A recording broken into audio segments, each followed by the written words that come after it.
success. I am success. I am ready. I am ready. I am ready. I am ready. Welcome to the GH Mini Spotlight Audio Podcast. I'm your host, James Law Jr., of course, host of the GH Report on AfterBuzz TV, and all things GH. It's me, James Law Jr. And I have a great guest for you now. I'll try to bring you some really fun guests. And this guy, he is hilarious. You guys know, and I think I'm titling this episode, The Guy Got to Shoot Sonny Corinthos. I don't know. Maybe I'll title it that way. I'm not sure yet. But this guy, he's doing a lot of stuff right now. He's doing a lot of movies. You probably see him in shows. That's the guy that was. That's the guy that is. He's out there. My buddy, Rick Ravanello. How are you? James, I'm doing great, brother. How are you today? Good. Like we said, now, folks, you know how technology works. He's in Palm Springs. I'm in LA. It's just hot. It's just hot today. That's all we can say. It's just hot. It's hot. If we say something stupid, don't blame it on us. Blame it on me. I'm glad you said that disclaimer. Thank you. I'm glad you said it. Because that was crazy. So now, folks, of you guys thinking, well, who is this guy? He's the guy who played Garvey, of course, on GH. And there's a couple of scenes I have to talk to you about that made me laugh with you. And they weren't intended to be laughter, but on our show we kind of chuckled. But you got a chance to be on General Hospital. And the first thing I just want to talk about is the wonderful Mark Teshner. Did he cast you? No, it's an interesting story because I was over in Qatar in the Middle East shooting a TV series called Medina. And I got a call from my agents asking me if I would be interested in doing General Hospital. And I told them blatantly, I said, guys, look, I'm coming home and I'm going to take some time off. I don't think I want to work for at least a few weeks. And they agreed with that. I got home and I think I was home about 3 days, sometime late in May. And I got a call I got an email from production from General Hospital telling me what my start dates were. Oh, well, okay. I'm serious, dude. I called my agent and I was like, what's up? And they're like, oh, I'm sorry. I missed communication. We booked you. You're going and whatever. I thought it was going to be a couple of weeks, maybe 2, 3, maybe 4 episodes with them. And it turned into quite a bit more. I know. Frank Balcini, the executive producer, was really interesting. It's the first time I've ever done a soap. Okay, first one, okay. First time I've ever done a soap. And I'll tell you what, guys, it turned me from a lazy actor into a diligent actor. I don't know how they do it on these soaps. It is so fast. It is so crazy. You got one take to get it right. It was humbling. I'm glad you said that. Garvey was an interesting character. I mean,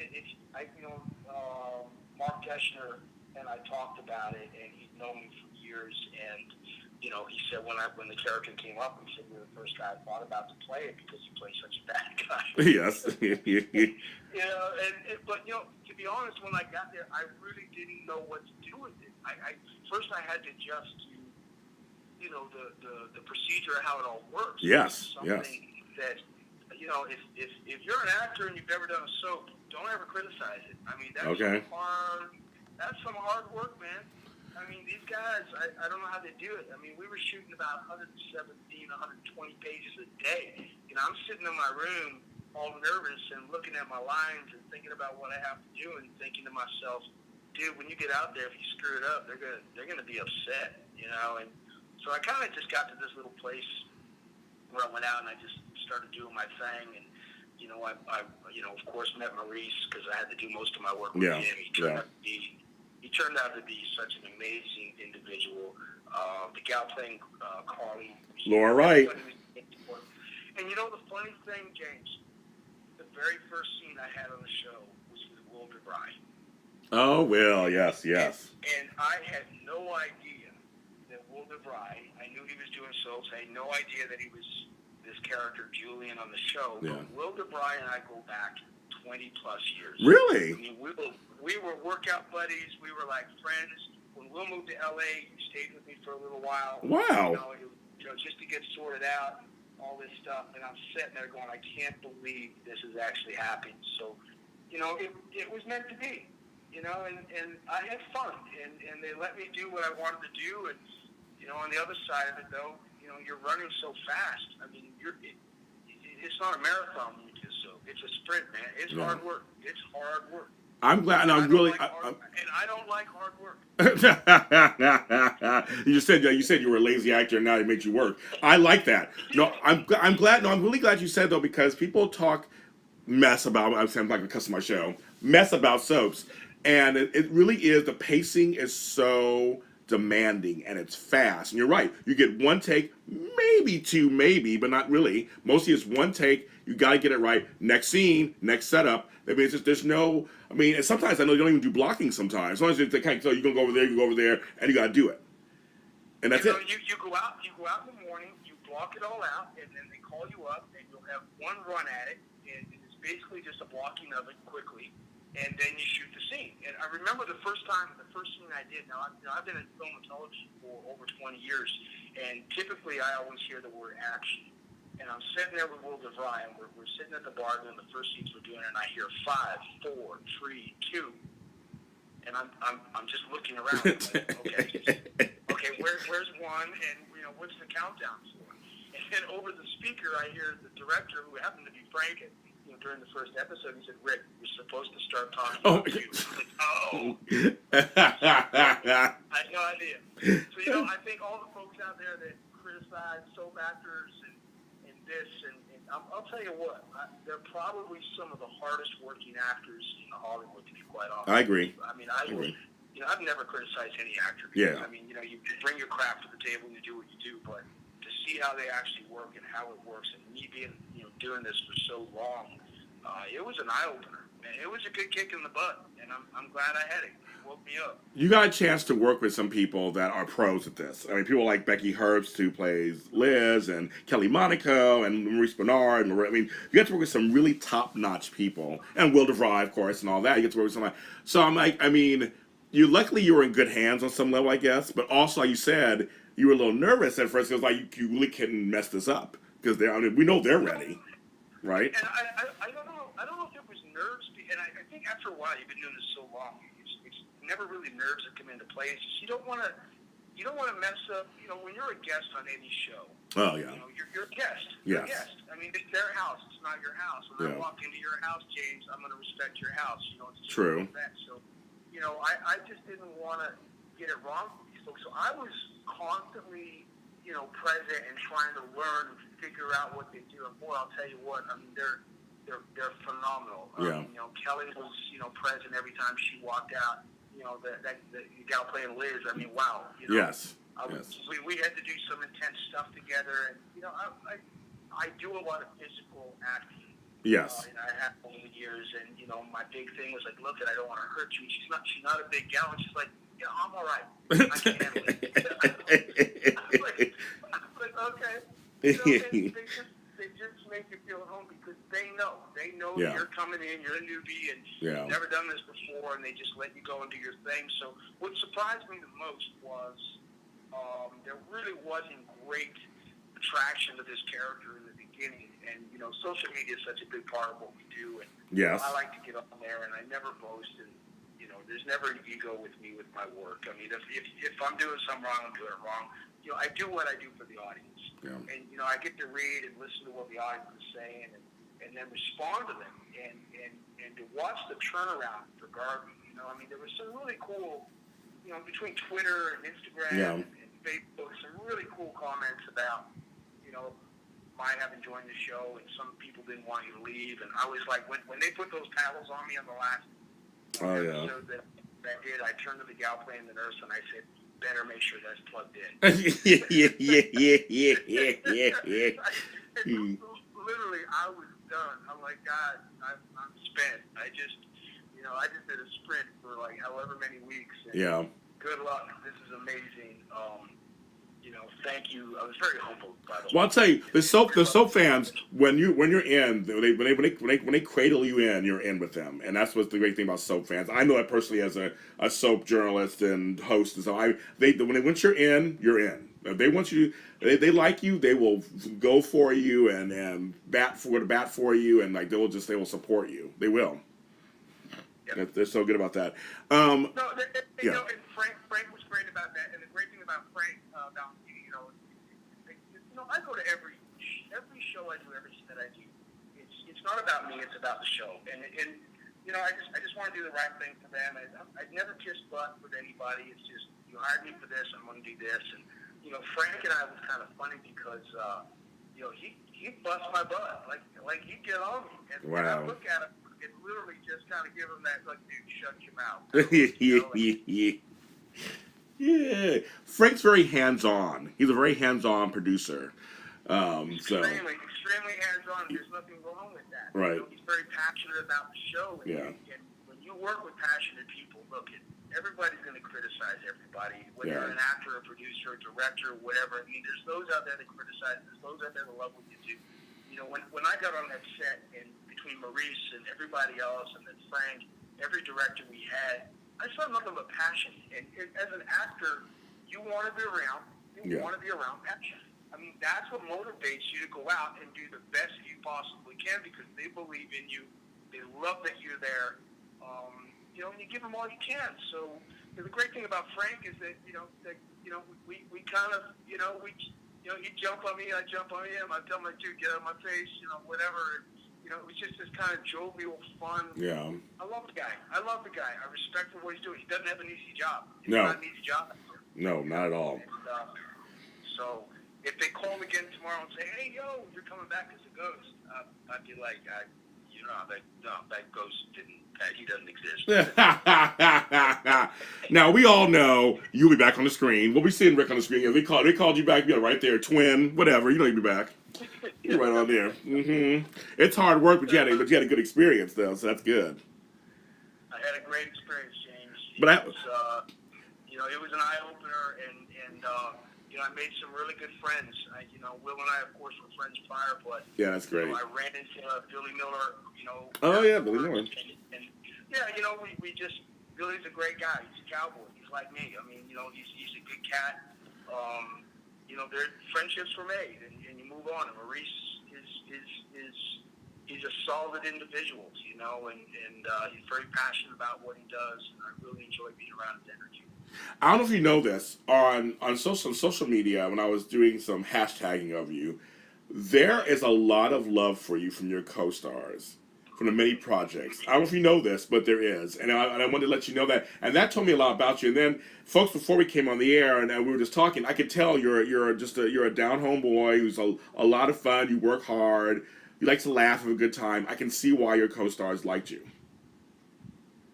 I think the most important thing we can do in life is forget about acting, forget about this industry that we're all involved with, but it's more important for me in my life to give. And James, I have a feeling you're probably the same person. Mm-hmm. And the more I give in my life, the more I get back. And the fact that I can walk on a film set or a TV set and whatever and make folk laugh and make them feel comfortable.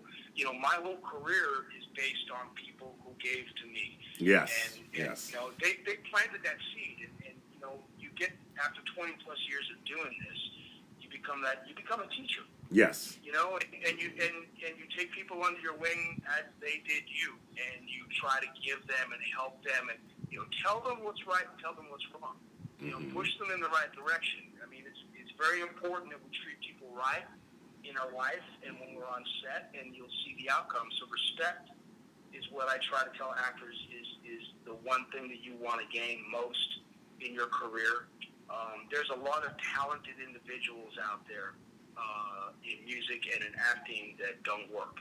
Exactly. It's those that put out the positive and that energy. So for me, it's always about that energy, and I'm so humbled that people see that. I don't go out of my way to do it. It's just who I am. It's the way I was brought up, and it's who I am. And if I can bring it to this little world of acting and that industry, and it helps, hey man, I think we're on the right track. You're on the same page as me. I'm happy to be at the table. I always tell people are like, you seem so excited in your interviews, like you're interested. I'm like, I really am, because I'm just excited that I get to do this. I mean, it's like I don't take for granted what we do. Is, I mean, we're kind of nomads. We're kind of entrepreneurs. We're out there trying to create this life that's not 9 to 5 at a desk in a cubicle. It takes a lot of work to do that. And so for me, I appreciate whatever opportunity comes my direction. That's good. I appreciate it. I'm like, so you see on my face and how I act with the co-stars or co-host or the guest, I'm happy. I really am just happy to be here, and like I get to do this. There are folks who would love, Peter. There are folks who would love to do what you're doing. There are folks who would love to do what I'm doing. They would love to do it, and they're not doing it. I think we forget that there are people that you and I live in this industry. Yes. Day to day. So it becomes we become somewhat desensitized by yes. the whole thing. Yes. But then you go to small town America, yep. and you're like I did a film recently in Kansas, and we're in this small town, and then you walk into a store, and people are like, you can't believe somebody actually recognizes you, and they actually want to take a picture with you, and it humbles you. So it opens your eyes to the effect that you actually have. I just did a charity event this weekend in Los Angeles, and I'm sitting and I'm talking to a lot of the old '80s rock bands guys and stuff like that. And they're sitting there going, man, I saw you on this I'm talking to Sebastian Bach. Oh, wow, okay. Lifetime movies, and I'm like, you watch Lifetime movies? Yeah. So people are seeing you and see what you do, and then I had somebody say, it's so amazing to meet you because you're such a humble, kind person, and that everything I see you and you're such a bad, mm-hmm. you're such a bad guy, you're such a meanie, Mm-hmm. Man, I'll tell you what, I fell into this business by accident over 20 years ago, and never thought anybody would ever hire me again, but I fell in love with it. There was passion, and it was almost like a therapy. You can get out in front of a camera and become somebody else and tell a story. And I tell every director when I work with them or before I work with them, I ask them this one question. I say, what do you want your audience to walk away with? And I'll be very honest with you, James. There's some directors that they don't have an answer, and they don't do the job. It's all about the audience. It's all about affecting the audience. And our job is very simple. I want to make you laugh. I want to make you cry. I want to make you angry. It's as simple as that. Mm-hmm. If I do that to the actors across from me, then I'm doing it to the audience, and they get to go on a little ride. I agree. Our job's to entertain. Our job's to take them away from their daily lives for however long it is that we're on the screen, and give them something to look at that's not their regular life, and make them feel whatever it is you feel. That's right. If you and I were born back in the 1600s, we'd be wearing those funny paisley socks and that stupid little hat with the bells on it. We're jesters. I mean, you're right. It's important to make people laugh and cry and affect them, and I enjoy that, man. I truly do. And I believe you. I truly love the fan base and the audiences, and when they talk about what you do and how much they love what you've done or whatever, and some criticize. I've done a lot of shows and they criticize, and I don't move on from it. I just use it as a lesson and try to improve and do something a little better for them next time. It's funny. One of your scenes that how you got taken down makes me laugh because it was Laura Wright's character Carly that made me chuckle how she was able to overpower you, even though you were hurt. I mean, I have to give you points. You were shot. You were hurt. But it made me laugh that she her character overpowered your character. That's kind of how it, after you were taking hostage. I couldn't stop laughing on that one. You go, Carly. I think the episodes run so fast, and there's so many that people didn't realize. Like, we actually joked about that on set that day. And I said, you realize, I think I have 3 bullet holes in me right now. I mean, remember now, I've been shot in the shoulder. Yes. And then I got shot in the arm, and I got shot in the belly. That's right. Yes, that's right. If a little white mouse walked on stage that day and jumped on my chest and knocked me down and slapped me in the face, it probably could have been possible. Now, I was trying to remember. So you did shoot Sonny once, didn't you? You tried to kill them. I did, but unbeknownst to me, the bugger had a Kevlar vest. Yeah, I was like, first you tried to kill him. I was like, you shot at him. Get the shot at him. I was like, hello, and they had the vest on. Dang it! You should have went for the head. You should have went for the head. What's wrong with you? Right, exactly. We had a good laugh over that too. Okay, look. Here's the great thing about General Hospital. When I was a kid, gosh, I don't even. I'm talking about a kid. Yeah. And I'm almost 50 right now. Yeah. My mom was a huge General Hospital fan. So, and then I realized after I'd done the show, what's really, really funny and really cool, how many people came to me afterwards and said, "Oh man, you finally made it. You're on General Hospital." The show's been on for over 50 years. Isn't that funny? Isn't Isn't that funny? Yes. You know, after 120, 130 shows over my career, people are like, you finally made it. That was one of the best quotes ever. I love really it. Cool. And, you know, my grade 4 school teacher, you know, I got an email from her, you know, telling me how cool it was to see me on her favorite TV show. Wow. Remember, I'm almost 50, so back then in grade 4, that was the first time I ever got a strapping. And I got a strapping from my grade 4 school teacher. And she was just in awe that I was on General Hospital. So in the end, all that stuff about, you know, I'm not going to do the show. I don't want to do the show. I just want to take a break. I'm really, really, really happy that it all worked out. And yeah, I got to be there. You know, yeah. I'm a part of history, little part of history. You are. Now, you did also, one of my buddies is Lori Loughlin, and you've done the Garage Sale Mysteries. I'm speaking of Hallmark, your other people are noticing you from Hallmark. Yep. Now, you know, I don't know if you know this, but like Hallmark, because I do the after show for the When Calls the Heart show series, and that series is growing, like that one, Chesapeake Shore, all these shows on, and all those movies.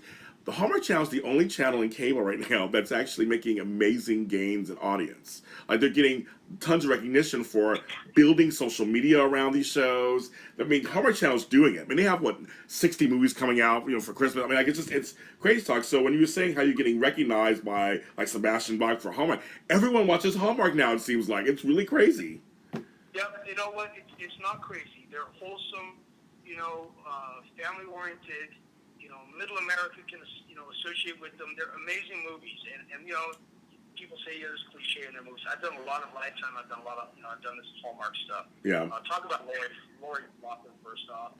I was in Vancouver doing another, I don't know what the Lifetime movie was that I was doing, and they asked me to come in, Peter DeLuise and the production. Oh yeah, yes, I know them. Yeah. It was so mystery, and I went in and I sat with them, and I read the role for the character, and they didn't have a whole lot of money, and they were hopeful that the show would actually become something. And I said, guys, you know what?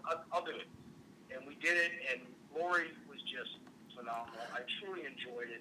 Our producer, Jonathan Axelrod, was really excited about, you know, when they get picked up. I was in Seattle doing Russell Wilson's charity event, and I got a call from Jonathan saying we got picked up and we're going forward. And I was as excited as anybody about it. But, you know, I'm not to knock anything. I mean, business is business, and it came down to semantics, and it came down to math, and I just couldn't afford to go and do the show. And you know, I ran into Lori. I was coming back from South Africa, and I ran into Lori and what's his name? I can't think of his name. They were sitting in the airport. Oh, how funny! Wow. We got talking about the whole thing and how excited it was to come back, and they were going to go forth, but you know, different versions of the story get out there, but it just didn't make sense to go back, and you know, they took Steven for the replacement, and great for them. You know, I wish them luck going forward, but I really, really enjoyed doing that first one with her, and I really miss, you know, not doing the rest of them, to be honest with you. Yeah. Well, I'll tell you, I mean, just like Lori's she's a nice person, been in business a long time. Another person's been in business a long time, very professional, but super cool lady. I like her a lot. You talk about somebody who shows nothing but respect for her cast and crew, and you know, you know why she's a superstar. Yes. Well, you absolutely do, and you know, she's just. And I'm not blowing smoke, man. I'm telling you the truth. I mean, that lady is a class act lady. Well, I know her, so yeah. I mean, I totally agree with you. No, yeah, she is. Yeah, and there's a reason her career is where it is, and why the fans adore her so much. Mm-hmm. You know, so you know, they got a great thing with Garage Sale. I think they're coming up to 11, maybe 9 or 11. Yeah, something like that. Yes. So at this point, so you know, it is what it is. I miss not being with them, but you know, it's been a busy schedule the last 3 years. So you did. So you have this. It's a TV show called Medna, right? Or is it a movie? It's called Medna. What happened? I was in Los Angeles shooting a little independent movie with Halle Berry and Daniel Craig called Kings. It's about the riots back in '92. Oh wow! Okay. And I just finished another film prior to that, and I live out in Palm Springs. I told you, and I come home and I said to my wife, it's like, I need to take a break. I just want to play some golf, hang out. Now, I had done a series about 3 years ago with Steven Seagal. Don't laugh. It was called True Justice. Hey, I was a Steven Seagal fan. I mean, his movies are, I don't know. I mean, hey, it's a job. It's a job. It's a job. It's a job. Yes. Yes. Well, long story, we won't get into that. But one of my directors was this director named Wayne Rose. And that Sunday morning after I got home, I got a text at like 6 o'clock in the morning from Wayne Rose asking if I was available to do this sci-fi action series. And, I thought about it. I wrote him back. I said, can you tell me a little bit about it? He sent me the synopsis. And I said, Wayne, you know what? You're stuck. Of course, I'm going to come do it. So contact so-and-so, whatever. So that was Sunday morning. Monday evening, not even evening, it was 12:30 in the morning. And my manager called me, and she said, look, we're working out this deal, but do you realize where they're filming?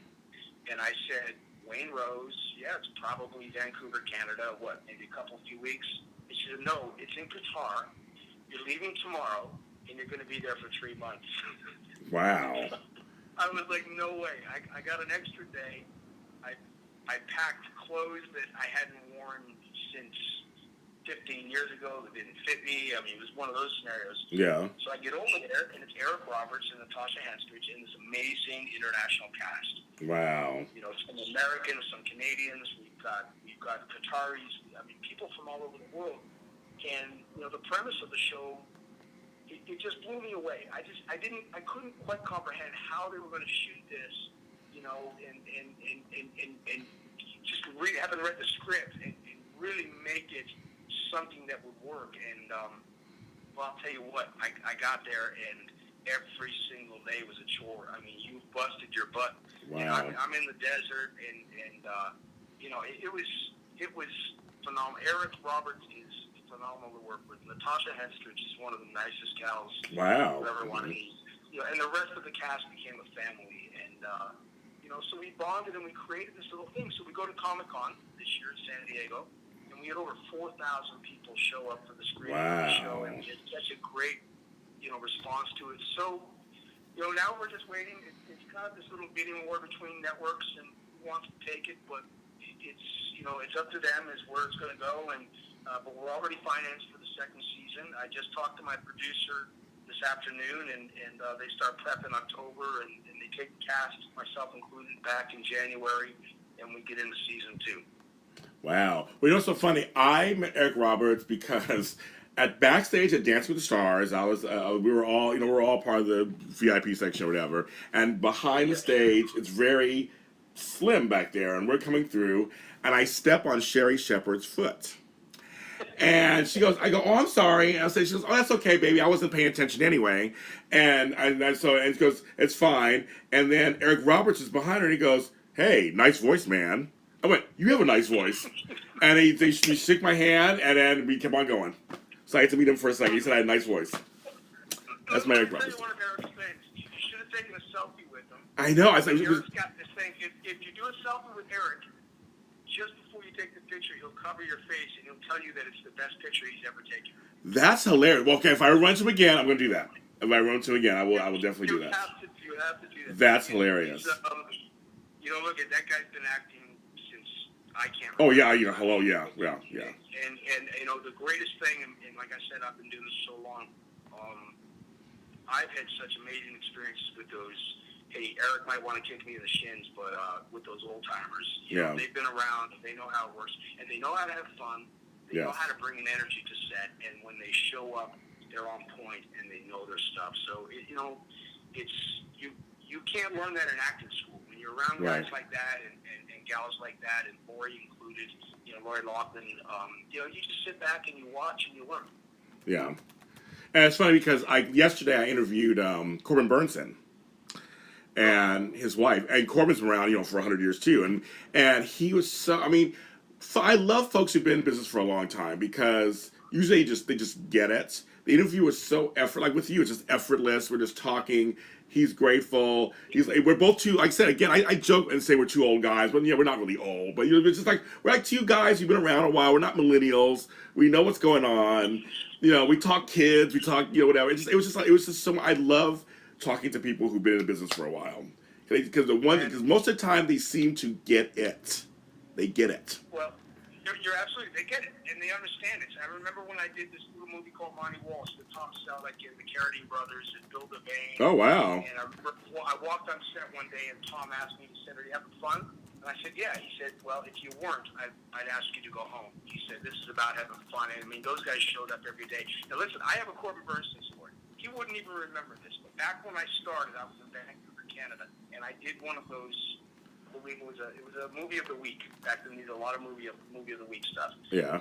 And I pulled up. No, I was leaving set. Corbin was coming to set, and it was the same SUV that I was about to get in. And as he walked out of the door and held the door open for me to get in the seat, he said, "I hope you don't mind, but I just farted on that seat." Oh my God! yeah. And from that moment on, and I just laughed, and I realized, like, man, this guy's so loose, so fun, or whatever. Now, I'm doing another movie this year coming up called Jessica Frost. And okay. Corbin Bernsen is actually going to play the grandfather of the gal in the film that I'm doing. So I'm really excited to go out and work with him again. And that is what, small world. You and I probably know a lot of the same people, I'm sure, from all these things that we've done. And it's funny because I actually filmed a movie myself. I started out as an actor, and I realized I am not cut out for this, and became a host and a producer. But I was asked to do, it's been like 10 years since I've acted in anything. And I did a movie with Vivica Fox, of all people. And it's a Christmas movie, and I played this crazy version of James the host. And I give you guys credit, because I had them laughing. This might be some outtakes, I'm sure. But it was like, they gave me a script, and then he let me kind of go wild and do whatever I wanted. But I had 3 pages. My sides were 3 pages, and I was like, "Oh my God, I have 3 pages!" Like it's been so long since I've acted. I was like, "Oh my God!" And they give it to you the day before. But luckily, my co-star was great. The director was great. We had a great time. But I mean, I have so much respect for you actors who actually are actors. It was fun, my little cameo, and I'll be interested to see what happens when it comes out at Christmas. But I'm like, you guys, I don't know, acting. Acting is just I have such a great appreciation for people who do that. You know what? And here you are now, James. You're hosting, and here we are, like, laughing and having fun doing this stuff. But acting, I tell folk all the time, it's like never give up in trying to do it. Go out and have fun. You know, you've got the right attitude and the right demeanor to do it. Back to what the old guys have said to me, it's like, man, go out and have fun today. You know, just affect the people across from you. Have fun. It's that simple. You know, and there's a lot of years that folk would ask me what I do, and I'm an actor. If you're living in LA and you tell people you're an actor, the first thing you do is roll your eyes. You know, it's you're not working. You don't have any money, whatever. But there's a way to apply yourself. I truly believe that this industry, thrives on relationships, nurturing those relationships, going to work, doing a great job, being a good, pleasant person while you're there, and still putting the work out. And social media is amazing nowadays because it allows us an opportunity, a very non-intrusive, avenue to stay in touch with folk. They get to see what you're doing, and you get to see what they're doing. And I'll tell you, in the last 5 years, I might have done 3 jobs that I auditioned for. Everything has been an offer from a director or producer, or wow. Chris Swanson and I had done a movie together in Vancouver, a Lifetime movie, and she had just done another movie. She was doing another movie in LA, and of course I got a call, and she asked me to come out and play the character with her, and that's what we have to learn as actors in the industry today. It's not what it was 15, 20 years ago. It's changed a lot. It has. So maintain those relationships, and be wise about it, and be a good person, and make people laugh and smile when you're on set, but show up. Be on point. Do your work. They're paying you for it. I like you said that. That's true. Have fun and everything, but then deliver. And as long as you can deliver and people like being around you, you'll be employed a lot. And I think that's how I feel about that. But as long as you can deliver and do what they ask of you, when they say action or say to, and they don't say anything else. When they do that, then you're ready to go and you deliver what it is they need you for in that scene. I think it's really that's important. I'm so happy you referred back to that 5 points. I had to fight because I'm a host, so they always do the countdown for me, and they'll go 3, 2, and they don't say 1, but I have to count the beat. So it's 3, 2, beat, go. I have to know those last 2 beats.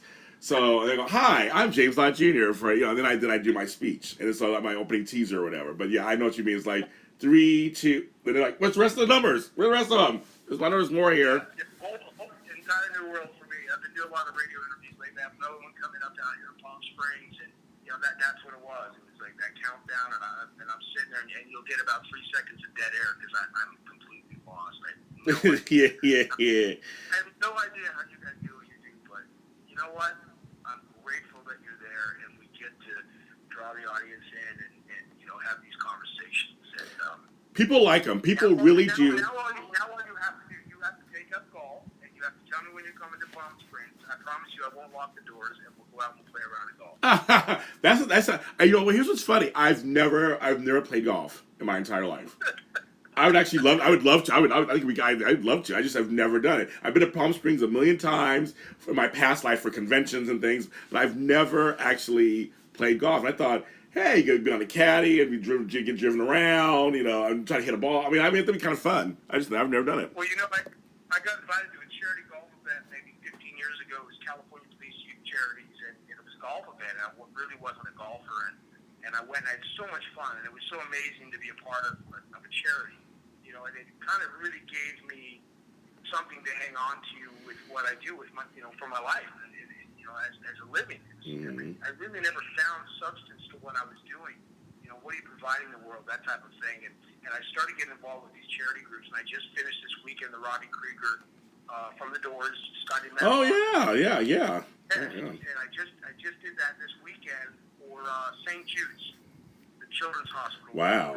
The cancer, and I've been doing it now 3 years, and it changes you, man. I mean, you go to these things, and all of a sudden, people are excited to have you there. You're helping them raise money for such an amazing cause, and it really puts a work on what you do.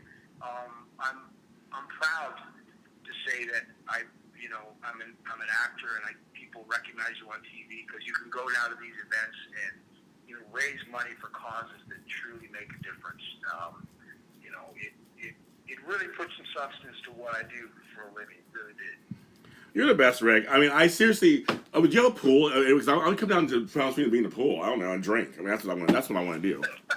That sounds more fun to me. I want to do that. I didn't get in the pool. You come out here, and I'm going to mess you up. You're going to turn into a golfer. You're going to barbecue 3 times a day, and we're going to sit in the pool so long that your butt's going to get all pruned. Yeah. That all sounds good to me. I'll take it. Rick Ravanello, you are the best. So, I mean, where can people find you online? I mean, you're not on Twitter, I don't think, are you? Or are you on Twitter? I mean, I don't know. Well, I am on Twitter. I'm on Twitter. I'm at Rick Ravanello 1, and I think I tried Twitter when it first came out, and I went at Rick Ravanello, and I screwed up, and I couldn't get rid of it. So I'm at Rick Ravanello 1 on Twitter. On Instagram, which is really where I like to be. It's a lot of fun. I love putting cool little fun videos and little fun life stuff up there. It's at Rick Ravanello. And I'm on Facebook. There's a couple of pages. There's a fan page called Friends of Rick Ravanello. Okay. Originally they called it, and I asked the gals, it's Lisa Flagel and Mariana Coppolis, and I asked them to please change it to Friends of Rick Ravanello. So we have a really cool following there, and they always post cool stuff. And I have a personal page on Facebook as well, but I love interacting with folks, about shows and just life in general and things. And, keep it light, keep it happy, keep it fun. Let's live this short little life that we have and make a difference and leave a good legacy behind us, when we go. I mean, that's the key to life. I truly believe that. Just love, be peaceful, and, be a good person. I like that. All that is so true, and I like all of that, and that's a great way to end the show. I'm gonna make sure I'll make sure we're connected on social media because we're not right now. So I'll make sure we're connected on social media for sure. Because I don't think we are. So. Me too, man. I feel like I've known you for a long time. I know this is amazing. This is totally amazing. I feel like I've known you for a while. I love how that works, and I mean, and we probably did know each other in a former life. Who knows? That's just how we were brothers or something in a former life. Probably. Yeah, who knows? Probably passed each other at one point, but brother, be well. I love you. Thank you for taking the time to have me on your show. I'm truly humbled and grateful, and let's do this again real soon. Yes, sir. Take care. All right, my man. You have a great weekend coming up. We'll talk to you soon. All right. Bye. Bye, James. Yeah. That's Rick Ravanello, and he is so nice, as you can tell. He played Garvey on GH. He has some other stuff coming up. So I'm gonna make sure on the GH mini spotlight page, I'm gonna have all of his information on this. So you can actually follow him on his Facebook page, see what he's doing on Twitter, and go ahead and interact with them. I'll make sure those are on those pages. It's just nice to see someone, for me personally, that appreciates what they have when they get to do. Because again, we know we're fortunate to do this kind of stuff and have the kind of life that we have, playing different characters or meeting different people and having these experiences that we get to share with you, and I get to share with you on this podcast. I want to thank everyone who listens to this podcast, who comments, who shares it, talks about it. The Facebook page right now, as of this week, it says GH Report. But if you look up GH Mini Spotlights, I'm trying to get the name changed over. I'm having problems with Facebook. But sooner or later it's going to be changed over. So GH Mini Spotlights on Facebook. We'll have these on here. We're on iTunes. We're on Spreaker.com. You can look at all the episodes there. I've had many guests on, and we talk about General Hospital, your favorite soap. GH Report, the show is on AfterBuzz TV starting at 6 p.m. now on Sundays at 6 p.m. Eastern Standard Time, AfterBuzzTV.com on YouTube. Go ahead and watch there. My last 2 days on that show will be the 17th of September and 24th of September. So, you guys, I appreciate everything that you guys do for me, and I will talk to you next time.